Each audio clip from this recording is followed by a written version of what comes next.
સરદાર ગુર્જરી ડિજિટલમાં મહત્વના સમાચારો પર એક નજર. નડિયાદ પાસે એક્સપ્રેસ હાઈવે પર કાર ટ્રકમાં ઘૂસતા વિકરાળ આગ. ફાયર બ્રિગેડની ઝડપી કામગીરીથી તમામ 5 લોકોનો બચાવ. કઠલાલ મહુદા રોડ પરથી કતલખાને લઈ જવાતા પશુઓ ભરેલી 2 બોલેરો ઝડપાઈ.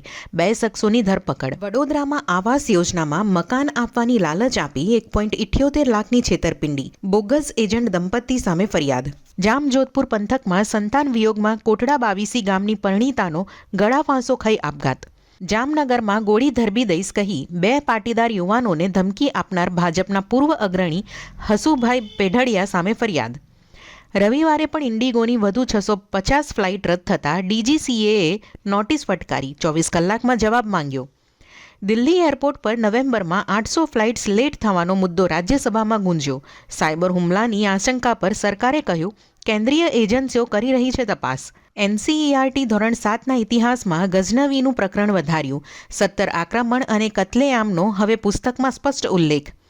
સોનમ વાંગચુકની લેહ હિસાબ મામલે અટકાયત સામે પત્ની સુપ્રીમ કોર્ટમાં. સોમવારે હાથ ધરાશે મહત્વની સુનાવણી. અમેરિકાના રાષ્ટ્રપતિ ટ્રમ્પ અને સંરક્ષણ મંત્રી મુશ્કેલીમાં.